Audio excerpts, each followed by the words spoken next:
How's everybody doing? Today's video is going to be a quick rundown of a pedal that I bought that I have really not used very much, and I will explain why. But it was one of my dream pedals ever since I first heard it many years ago. So this is what it is. It is a Snarling Dogs Moldspor Psychosomatic Wah pedal. It's really ridiculous. It's an old pedal. I don't even think Snarling Dogs is in business anymore. This is like an early 2000s wah pedal. I got one a couple of years ago in the box with all the original paperwork, and if I can take it out here and just show, it has like the original silica gel, some additional little foot pads in there, and the original styrofoam and everything. This is the pedal. It is a Snarling Dogs Moldspor. Basically, this is a wah pedal that had a very specific tone that I really, really wanted from that era. Of course, at the time, I was young. I couldn't afford any pedals, much less a ridiculously expensive wah pedal. So essentially, I never had one. Then a couple years ago, I bought this. So this is basically a dual purpose pedal. This is a wah pedal that has a very specific tone, which is what I liked it for. And then it has an additional function they could call the Moldspor,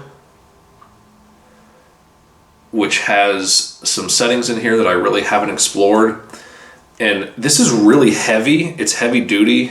It's just really, really heavy. But weirdly enough, they were made in China. So, don't let that fool you. This is like a really, really heavy pedal. But even on the bottom, I think it says, Moldspor, serial number 001757, designed in America, made in China. This pedal is just absolutely like overkill for a wah pedal. And of course it has a unique design. When it's plugged in, the eyes on this dog will light up with red LEDs. Either when it's plugged in or when it's activated. But anyway, I wanted this pedal to begin with because this is the wah pedal that Buckethead played in his like 2005, 2006, maybe 2004 era shows that I was seeing all kinds of videos about. And I was curious, what wah pedal could sound so thick as what he's playing, and it turned out to be this. So I bought one. I haven't used it a whole lot for two reasons. One is because just simply the price was ridiculous. So I paid for this a couple of years ago, $400 for this. Obviously it's used. They haven't made them in a long time. $400 for the pedal on Reverb plus tax and shipping. It was like $460, $470 in total. So, rounding up, that's like a $500 purchase for a wah pedal. That's insane. You can get like, especially back at the time that I bought this, you could have gotten a Crybaby wah pedal for like $100, something like that, 80 to 100. And you would have to be kind of nuts to buy a wah pedal that was, instead of $80, it was $400 or $460 or whatever. So, that's one reason why. So one reason why I haven't used it is because it was so expensive, and it's a defunct brand, that I feel like if I use this a lot and I wear it out, I'm going to be stuck with just a loss. I'm going to be stuck with a loss of $400 of a wah pedal that Nobody knows what it is. Nobody can repair it. It's really, really rare. Perhaps it could be repaired because it does seem like very old school, tough. The way that the circuit's built, it's almost like an old amp and a pedal. So maybe it could be repaired by a good electronics person, but I don't feel like it's really worth risking a $400 wah pedal. So I never take it out. I never play with it. It basically has just stayed in the box with its paperwork, with everything original, in my closet, essentially, when I was in my apartment, and now that I'm in my house, I haven't used it. And the second reason why I haven't used it very much is because obviously nobody can afford to start with a wah pedal that's that expensive. So when I started with a wah pedal, it was basically a clone of a Dunlop Crybaby, and then I had an actual Dunlop Crybaby, and then I got another Dunlop Crybaby because they're not that expensive. And those things last for a very long time. Currently, I have 2 Crybabies. No issues really with them. They're a super solid product, and they're kind of like the standard for a wah pedal. And they don't lose any gain the way that some other different brands of wah pedals do. So I've been perfectly happy to use a Crybaby wah pedal for my entire time playing essentially the bulk of it. There's a big difference in the way that the Dunlop Crybaby wah and a Snarling Dogs wah react to your playing, to your inputs, to your foot inputs. And it seems to me the best way to describe it would be the sweep is different. So the most wide open part of a Dunlop Crybaby wah, and I haven't played this pedal in a long time, and I'm going to today for the sake of this video, but it seems to me that the most wide open part of a Crybaby wah is toward the top, maybe top 1/3 of the range when you're really got your foot into it. Whereas with the Snarling Dogs wah, it's almost like the bottom 1/3 rather than the top 1/3. So it's like you have to really sort of rock, at the base of the first 30, 40, 50% to really get like the same vocalizations that you get out of a Crybaby wah. So it's a bit of an adjustment. And between that adjustment and the fact that it costs so much, I just never really put this into a regular use of rotation in my rig or anything like that, because for one thing, it's so expensive, and for another thing, it's just so different that it would almost have to be your primary wah that you're used to, whereas, cost-wise and functionality-wise, really, I have no problem with the Crybaby wah. That's what I use all the time, and I do use it all the time. I don't think I have played one session in any way, shape, or form without it. But it's just very different. So it's very high quality, and I love the way that the core tone of the Snarling Dogs wah sounds. It's very, very thick and sort of a chewy sort of like wah sound.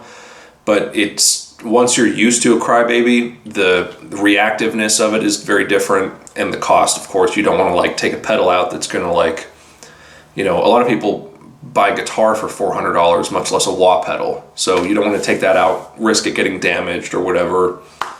So I just really haven't. But today, for this video, I'm going to plug it in, and I'm just going to play it.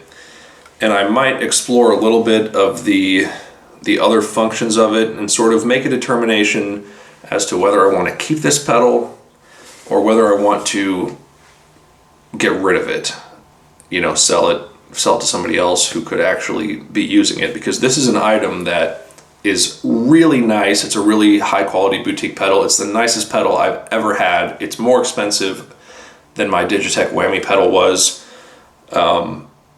It's just the nicest pedal I've ever had. But I think in today's video I'm going to play it for a bit and I'm going to make a determination as to whether I want to keep it, use it, or sell it. So I'm kind of at that point where I've been going through quite a bit of stuff actually, that, you know, not just music gear, but just things in general. You know, if there's any sort of value to it and I'm not using it at all, I'm trying to just sell it, free up some cash, free up some space. And this pedal, as much as it is an iconic wah pedal of my Guitar Hero Buckethead on my favorite tour of his from like 04 to 06, you know, I haven't been using it. I've had the chance to use it, and today I'm going to reevaluate and see, should I use it, should I get rid of it, and I'm going to take you guys with me. All right, so I've got the pedal hooked up, I've got my guitar hooked up.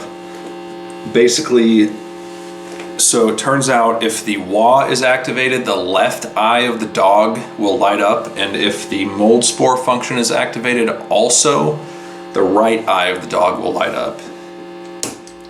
And it's kind of either or.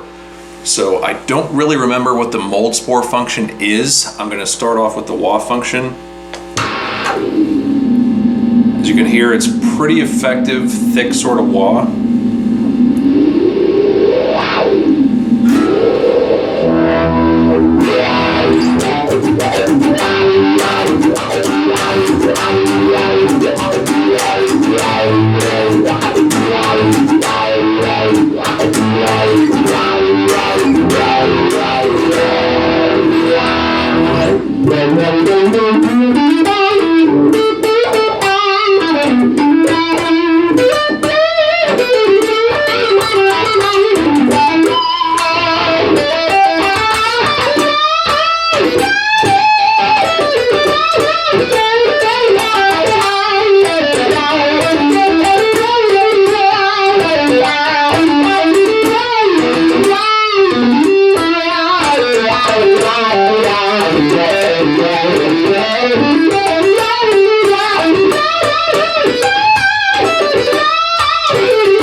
So one of the things that I said in the intro was wrong, apparently. The actual widest open point of voicing of this wah is actually later than it is on the Crybaby. I knew it was different, but I hadn't played this in so long that I kind of forgot. So whereas maybe the Crybaby is wide open at like 60%, this is actually wide open at like 80, 90%. It feels like you're really almost touching the switch by the time it's wide open.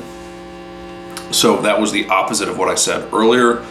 But it sounds very, very thick, as you can tell. I love the tone of it. I always have, obviously, that's why I bought it. You know, I was really thinking that this was going to be a video where I said goodbye to this pedal, but now that I'm playing it, I'm not sure if I will. So that was the wah function by itself. Now let me see if I can figure out the mold spore function, because this was also specific to Bucketheads playing in like 04 to 06, possibly earlier. You may correct me on that, but I never really was an expert on it as to why he chose this pedal, because there's a lot of Snarling Dogs wah pedals, or at least a few different models, and they are not this expensive. So let me see if I can figure out what the mold spore does. So that's my tone without anything. And if I just hit mold spore, holy sh! Oh my God.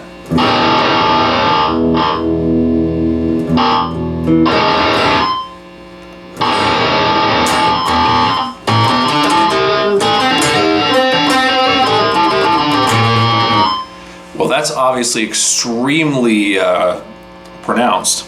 What the fuck is that? All right, so on the left side of the pedal, there's a switch that says White Room, Voodoo, and Shaft, and it's on White Room now. This is nuts. Voodoo is, this is not doing anything, and Shaft is, this is not doing anything. So I wonder if that's just wah settings. And then there's a min max.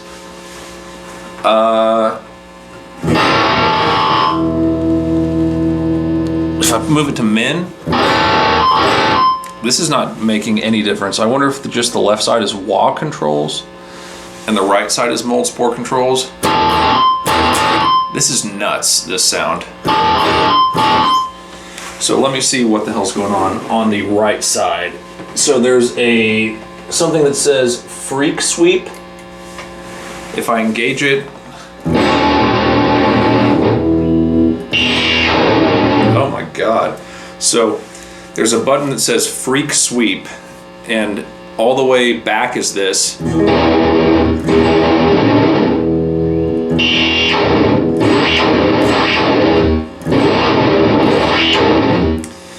So that obviously does something with the pedal itself.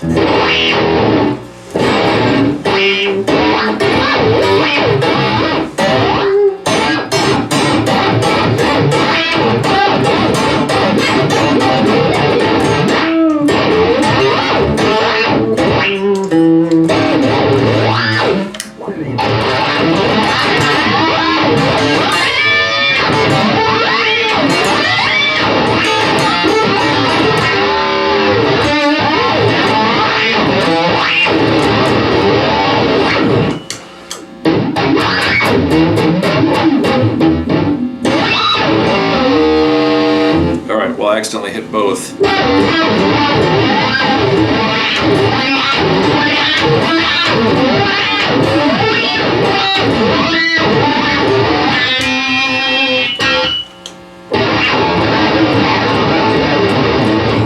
So that sweep thing is engaged all the time if it's on, I guess, and the wah pedal is only engaged when the wah switch is on. Let me figure out if I can tame this thing. So on this side, there's a frequency min max. So I'll put it in the middle here.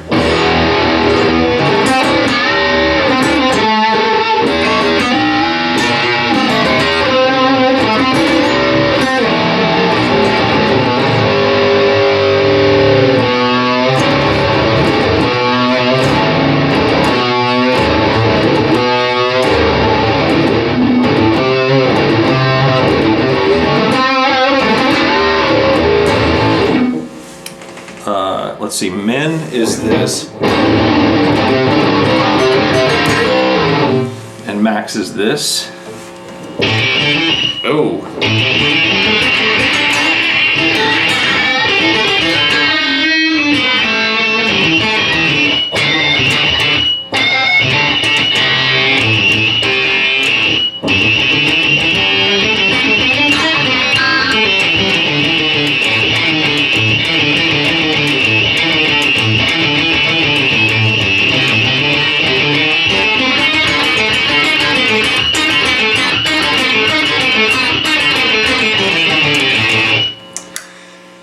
That's crazy. So on max it's like really high pitched, on min it's really low, so I guess I'll put that back in the middle. And then the other thing on that side is it says straight jacket volume. Straight jacket volume. So in the middle it sounds like this.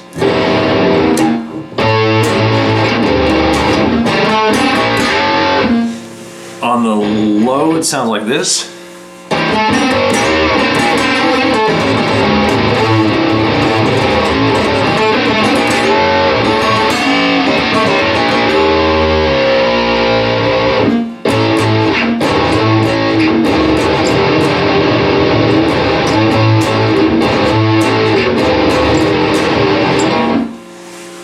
high, it sounds like this.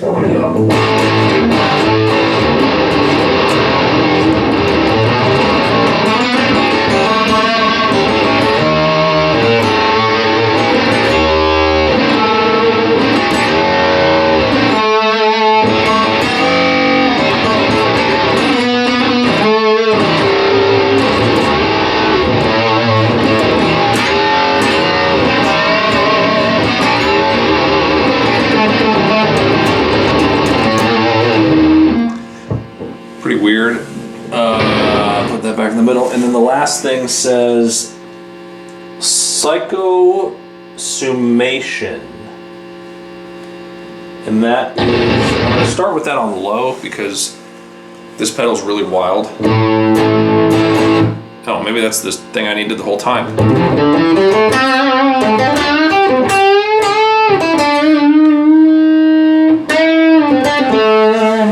Let me put the straight jacket volume higher.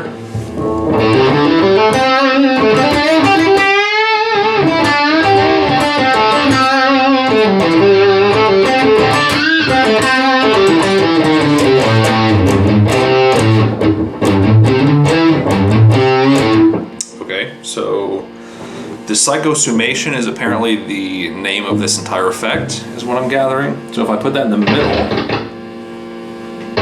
it's so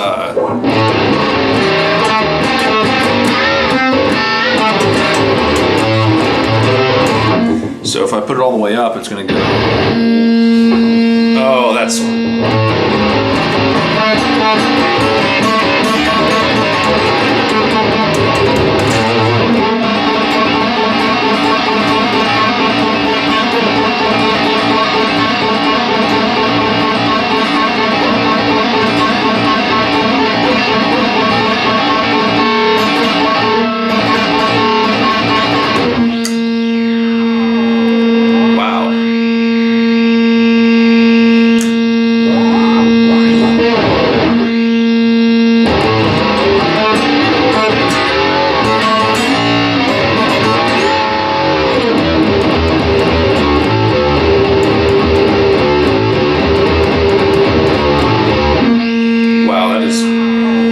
Unwieldy.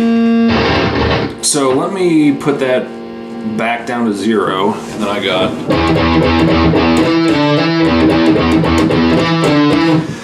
so let me give it just a little bit, see what it does.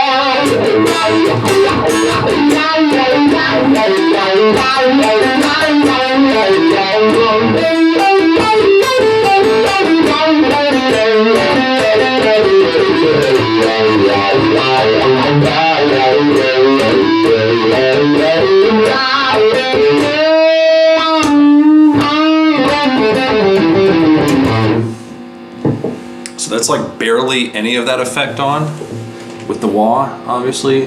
Let me give it like maybe, this is like 2 out of 10.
last second there.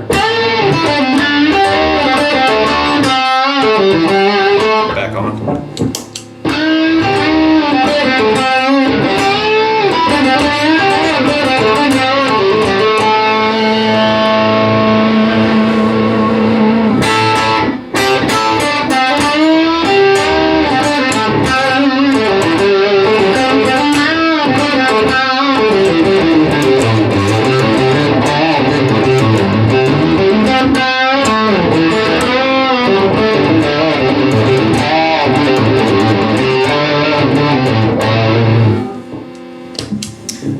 Well, I think I've kind of figured out the mold spore function of this pedal, which I didn't think I would figure out. Now let me see what this left side control does. So right now there's a min-max as far as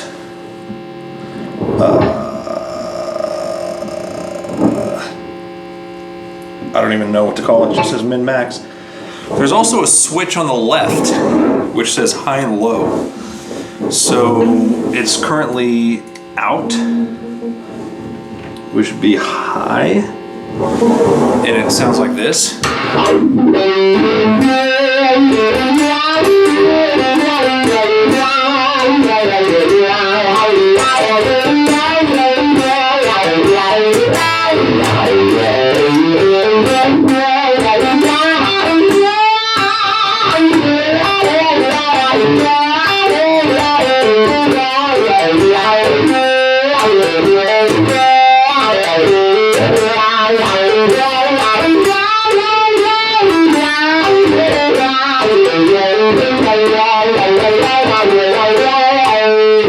Hit it to in. It's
I don't really know what that does.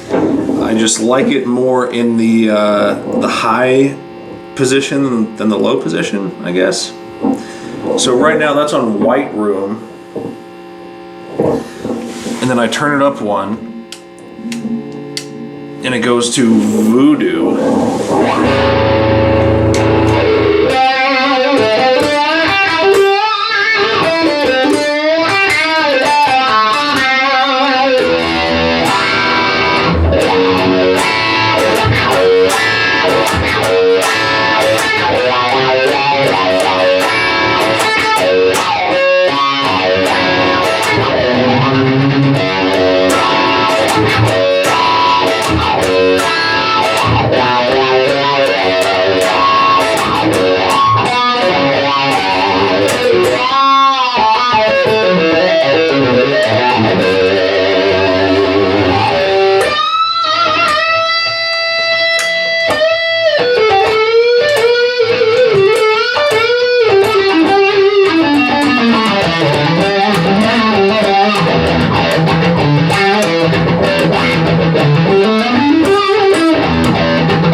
So what I gathered from that was that Voodoo is a little bit more,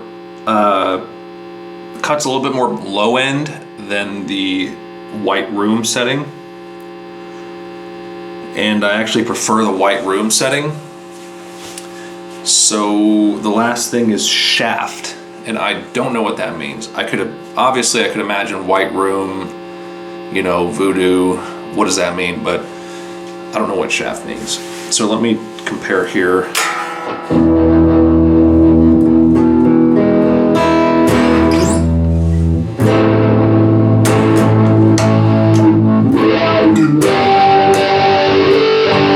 Ooh, let's see.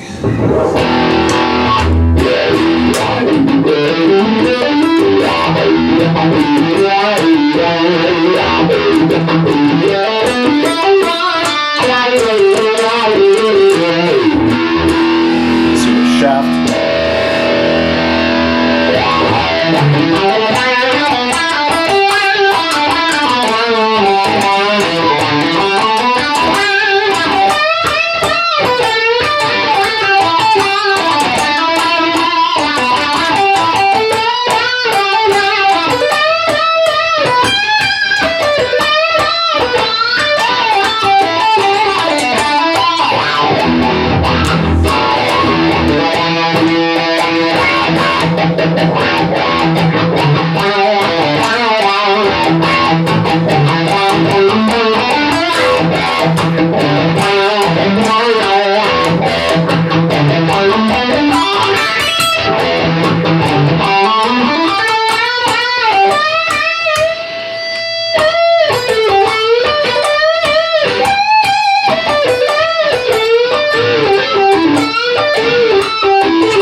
Alright, so my conclusion of this pedal, the Snarling Dogs Mold Spore, is that the sound that I really have coveted is the White Room setting without necessarily any Mold Spore. And if I do put on Mold Spore, I want it to be pretty light, but I got my settings that I like on that without being too crazy. You know, is this pedal worth $400 without tax or shipping or anything? Possibly, because really there's three very distinct wah profiles on there. So the one that I really loved it for when I first heard it back in the day was obviously the White Room setting. The Voodoo setting is another thing, and then the top setting, which is Shaft. That to me reacts the most like a Dunlop Crybaby wah. So it's almost like you're getting 3 different wah profiles in one pedal. If they were $100 a piece, that's like worth $300. And then you have this whole mold spore effect on the right hand side, which is probably like $100 effect. So, you know, if you want all those effects built into one pedal, I could see justifying paying $400 just for the sake of it. Like, well, this has a lot, you know, it does a lot for a wah pedal. It's unique looking. It's built very sturdy despite being made in China. I never would guess that. It has really, really sturdy knobs on it and sturdy switches and everything. It just feels really heavy and heavy duty. To be honest, I really thought I was going to record this video so that I could say goodbye to this pedal, which has been sitting in my closet for several years. But what I might actually do is put this in use on my pedal board. So there you go. I'm kind of amazed, actually. I think I plugged this in right when I got it, and I just thought, wow, the way this reacts is so different from a Dunlop Crybaby that I don't know if I can get used to it or whatever back then. But now what I'm kind of thinking is I might as well get used to it, because I can definitely play it. I can ride the wah in the way that it needs to be done. So I think I will. I think I'm going to keep this one. If you guys like this video, don't forget to share it and subscribe. If you have any pedals that you think are exorbitantly expensive or questionable, or ones that either you own and you can justify, or ones that you've imagined buying but you can't justify, let me know in the comments, because I think that's an interesting conversation. And yeah, so share the video, subscribe, turn on notifications, and I will see you guys next time.